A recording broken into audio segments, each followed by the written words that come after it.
오늘 나누실 말씀은 요한복음 21장 8절에서 15절 말씀입니다. 8절 읽겠습니다. 다른 제자들은 육지에서 거리가 불과 한 50칸쯤 되므로 작은 배를 타고 물고기 든 그물을 끌고 와서 육지에 올라보니 숯불이 있는데 그 위에 생선이 놓였고 떡도 있더라. 예수께서 이르시되 지금 잡은 생선을 좀 가져오라 하시니 시몬 베드로가 올라가서 그물을 육지에 끌어올리니 가득히 찬 큰 물고기가 153마리라. 이같이 많으나 그물이 찢어지지 아니하였더라. 예수께서 이르시되 와서 조반을 먹으라 하시니 제자들이 주님이신 줄 아는 고로 당신이 누구냐 감히 묻는 자가 없더라. 예수께서 가셔서 떡을 가져다가 그들에게 주시고 생선도 그와 같이 하시니라. 이것은 예수께서 죽은 자 가운데 살아나신 후에 세 번째로 제자들에게 나타나신 것이라. 그들이 조반 먹은 후에 예수께서 시몬 베드로에게 이르시되 요한의 아들 시몬아 내가 이 사람들보다 나를 더 사랑하느냐 하시니 이르되 주님 그러하나이다. 내가 주님을 사랑하는 줄 주님께서 아시나이다. 이르시되 내 어린 양을 먹이라 하시고 아멘. 오늘은 영혼 살아는 사람이 할 일이라는 제목으로 말씀을 나누겠습니다. 우리 홈리스 사역팀들이 금요일 저녁에는 교회 근처 골목들을 다니면서 홈리스들을 만납니다. 그들을 볼 때 느끼는 것은 생활 능력은 없지만 착한 사람이 많다는 것입니다. 서로 협력하고 아직 돌아오지 않은 옆집 텐트 사람들을 위해서 음식을 놔두기도 하고 그럽니다. 그런 모습을 볼 때 참 안타깝다는 생각을 많이 합니다. 그들을 보면서 집 있고 가족 있고 생활 능력이 있는 사람들은 참으로 대단하다 싶습니다. 그런데 잘 사는 분들이라도 예수님 믿지 않는 사람들을 만나면 안타깝다는 그런 마음을 갖게 됩니다. 그분들은 가족이나 친구들과 어울려서 행복하게 잘 살고 있는 것 같기는 합니다.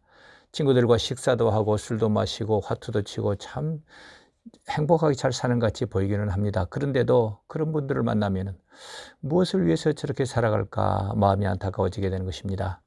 그러다가 우리 성도님들을 생각하면 한 분 한 분이 참 반갑고 기쁩니다. 아마 하나님께서도 그러실 것 같습니다. 하나님 편에서 본다면 하나님을 알아주고 믿어주고 따르는 성도님들이 고맙고 기쁘고 그러신 것 같습니다. 제가 그것을 어떻게 알겠습니까? 성경에 보니까 그렇습니다.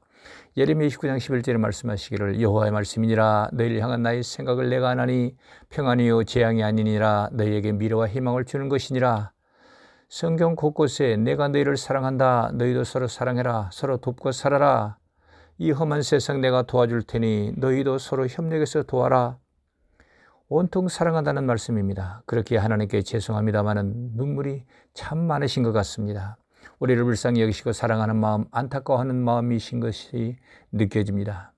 어느 사진을 보니까 어린아이가 자는 모습이 너무 예뻐서 눈물 흘리는 엄마 사진을 본 적이 있습니다. 사랑하는 자녀를 보는 부모의 마음을 잘 표현한 것 같습니다. 내 자녀가 너무 사랑스럽고 그렇다고 하면 항상 불쌍한 마음이 들지 않습니까? 어느 어머니가 군대 간 아들을 잃었답니다. 식음을 전폐하고 슬퍼하는 겁니다. 슬픔 중에 기도를 하면서 내 아들을 한 번만이라도 볼 수 있게 해주십시오 기도했답니다. 주님께서 말씀하십니다. 어떤 모습을 보고 싶으냐? 어린아이 때 예쁜 모습이냐? 아니요 그렇지 않습니다. 그러면 학교 졸업할 때 우등상을 받던 자랑스러운 모습이니? 아니요 그렇지 않습니다. 군복을 입은 씩씩한 모습인가? 아니요 그렇지 않습니다. 제 아이를 한 번만이라도 만날 수 있다면 어린아이 때 아이가 속상해서 울고 있는 모습이 눈에 밟힙니다. 울고 있는 내 아들을 꼭 안아주고 싶습니다. 하나님께서도 우리를 그렇게 보시는 것 같습니다. 어떻게든지 도와주고 지켜주고 보호하시려는 것이 하나님의 뜻이고 하나님의 사랑인 것 같습니다. 그것을 증명하는 것이 오늘 말씀입니다. 오늘 말씀은 부활하시고 땅에 계시는 동안 있었던 일입니다. 세 번째로 제자들에게 나타나셨습니다. 육의 몸은 가지고 계셨지만은 생령의 상태이셨기 때문에 시간과 공간의 제한을 받지 않으셨습니다.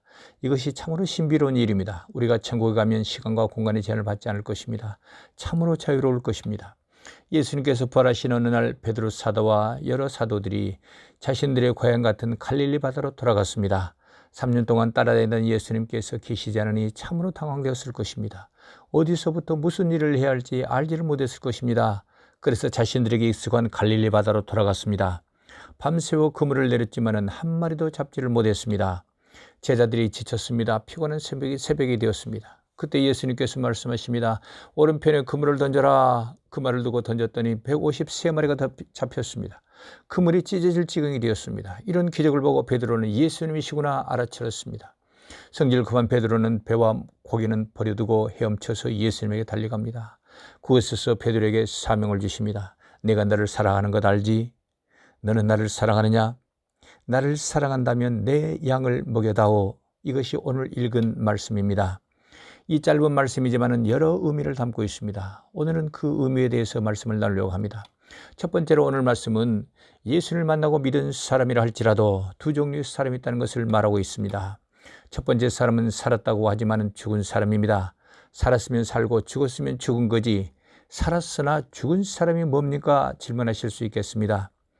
오늘 갈릴리 바다에서 고기 잡는 제자들이 그런 사람입니다. 살았다고 하나 죽은 사람들입니다. 무슨 말씀입니까? 예수님을 따르던 직계 제자들인데 왜 죽었다는 것입니까? 질문하실 수 있을 것입니다. 제자들은 지금 이 디베라 갈릴리 바다에서 희망도 없이 자신의 생각, 자신의 욕망대로 살고 있습니다.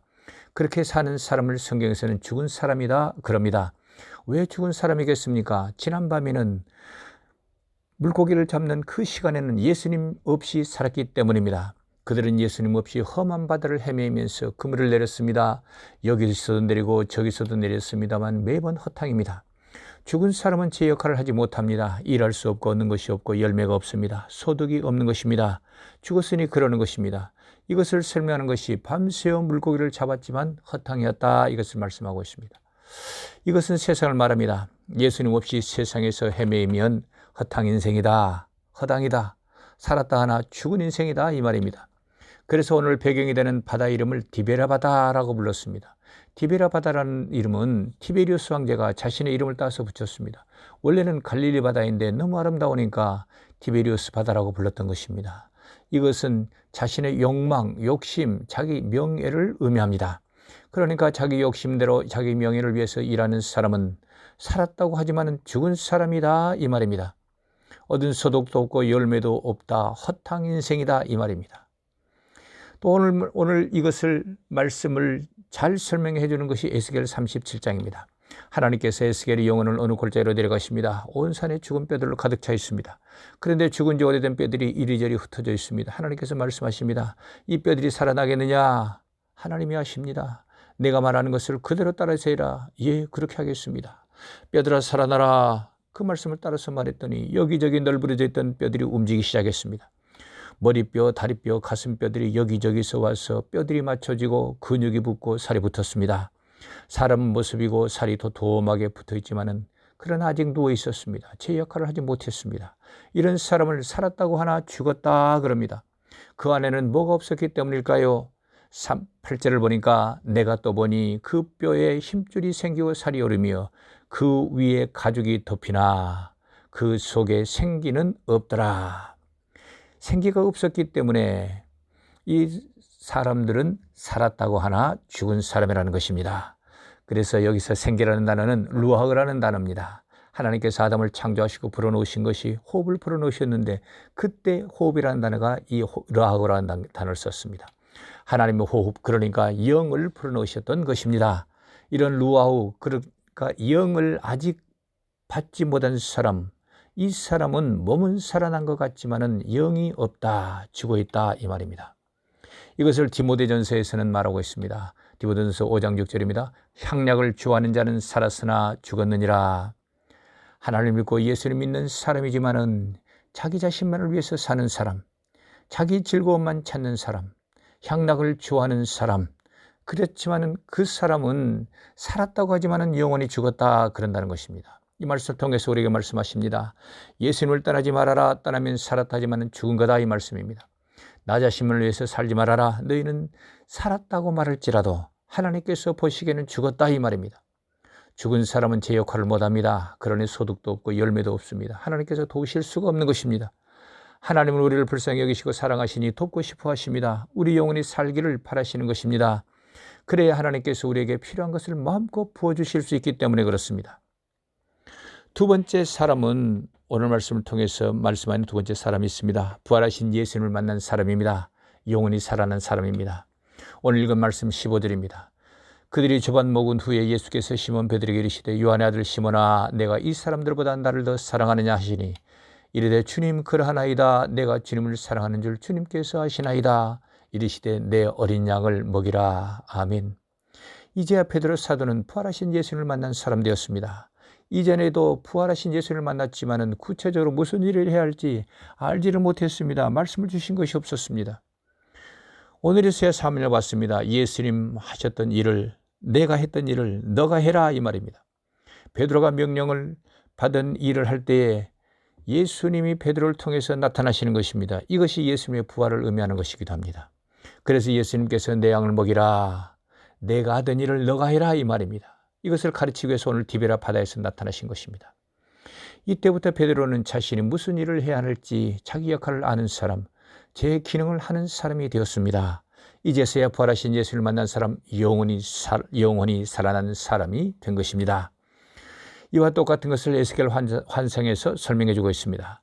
먼저 말씀을 나누면서 첫 번째 사람은 살았다고 하나 죽은 사람에 대해서 말씀을 나누었습니다. 하나님 말씀이 들어가서 뼈들이 맞춰지고 살이 붙고 근육이 붙었지만은 영원히 죽은 사람이었습니다. 그래서 분명히 살기는 살았지만은 제 기능을 못하는 겁니다. 영원히 죽은 사람이다, 이렇게 말할 수 있겠습니다. 그때 하나님께서 에스겔 선지자에게 말씀하십니다. 에스겔아, 따라서 해라. 예, 따라하겠습니다. 9절 이렇게 말씀합니다. 생기야, 사방에서부터 와서 이 죽음을 당한 자에게 불어서 살아나게 하라 하셨다, 해라. 그래서 에스겔이 그 말씀을 따라합니다. 그랬더니 방금 전에 누워있던 사람들, 살았다 하지만은 죽어 있는 사람들이, 그 사람들에게 하나님의 호흡, 하나님의 영이 들어갔습니다. 그러니 그 사람들이 여기저기서 벌떡 일어나서 큰 군대가 되었다는 것입니다. 이것을 10절이 말씀하고 있습니다. 이에 내가 그 명령대로 대언하였더니 생기가 그들에게 들어가며 그들이 곧 살아나서 일어나서는데 극히 큰 군대더라. 아멘. 여기서 살아났다는 단어가 있습니다. 살아났다고 하는 것은 중요한 것입니다. 뼈들이 자신들의 힘으로 살아난 것이 아닙니다. 하나님의 말씀이 닿으니 신기하게도 살리는 기운이 들어가서 호흡이 생겨지더라는 것입니다. 이것을 하나님의 영이라고 합니다. 이렇게 살아난 사람이 계속해서 살아서 계속해서 영혼이 움직여서 제 역할을 하는 사람이 부활한 사람이다, 이겁니다. 이 단어가 살아났다는, 히브리어로는 하야라는 단어를 쓰고요, 헬라어로는 에게이로라는 단어를 썼습니다. 영혼이 산 사람이라는 것입니다. 자, 이 말씀을 통해서 우리가 말씀하십니다. 예수님 일을 너희가 해라. 그렇게 하면 너희를 통해서 하나님이 드러나신다. 이것이 부활이라는 것입니다. 우리는 지난 2일 동안 우리 영혼은 부활했다. 그러므로 죄도 탕감받았다. 지옥 가지 않는다는 말씀을 나눴습니다. 그것만으로는 부족합니다. 우리가 살았다고 하면 내 역할을 해야 하는 것입니다. 내 역할, 내가 해야 할 일이 무엇이겠습니까? 예수님께서 하셨던 일을 내가 하는 것입니다. 그렇다고 하면 예수님께서 무슨 일을 하셨을까요? 예수님께서 우리를 위해서 하신 일이 무엇입니까? 우리도 그 일을 해야 할 터인데요. 사랑하는 일입니다. 예수님께서 우리를 사랑하는 일을 하셨습니다. 예수님께서 말씀하십니다. 너희도 가서 사랑해라. 사랑, 어떤 사랑을 해야겠습니까? 2가지의 사랑을 해야 합니다. 첫째로는 위로 하나님을 사랑하는 일입니다. 두 번째로는 이웃 사랑입니다. 하나님 사랑은 예배드리는 것이고 찬송하고 기도하는 것입니다. 예수님께서 하셨던 일입니다. 그 일을 우리에게 하라는 것입니다. 부활한 사람이 해야 할 일이라는 것입니다. 또 이웃 사랑하라고 말씀합니다. 이웃은 영혼을, 그 사람들의 영혼을 불쌍히 여기는 것이 이웃 사랑입니다. 그들이 영생 얻도록 돕는 일이 이웃 사랑하는 것입니다. 예수님께서 공생의 기간 동안 계속 그 일을 하셨지 않았습니까? 그 사랑 때문에 우리가 구원을 받았던 것입니다. 이제 말씀을 마치랍니다. 오늘 우리는 영원히 살아가는 사람이 되었습니다. 하나님께서 우리 안에 계십니다. 주님께서 우리에게 말씀하십니다. 사랑해라. 하나님을 사랑해라. 이렇게 말씀하십니다. 어떻게 하는 것이 하나님을 사랑하는 것이겠습니까? 매일 예배드리십시오. 매일 찬송하시고 매일 기도하십시오. 수시로 찬송하시고 수시로 기도하십시오. 내 이웃을 사랑하라. 주님께서 말씀하십니다. 그들을 불쌍히 여기는 것입니다. 그들에게 영생을 전하는 것입니다. 영생 얻도록 돕는 것입니다. 이렇게 하는 사람이 영원히 살아있는 사람입니다. 이런 일들을 하는 사람이 하나님의 군인입니다. 군대입니다. 이번 한 주간 동안 그렇게 사시는 우리 모두 되시기를 예수님 이름으로 축원드립니다. 이렇게 사는 사람들에게 주님께서 말씀하십니다. 너가 내 안에, 내가 너 안에 있으면 무엇이든지 구하라. 그리하면 이루리라. 그렇게 사는 사람에게 복 위에 복을 주시고 은혜 위에 은혜를 주시겠다는 약속의 말씀입니다. 그쯤 되면 내가 어떤 생각만 한다고 하면 하나님 이거 어떻게 하면 좋을까요? 그렇게 생각만 해도 하나님께서 이루어지신다는 것입니다. 저는 우리 성도님께서 이런 복을 다 받으시면 좋겠습니다.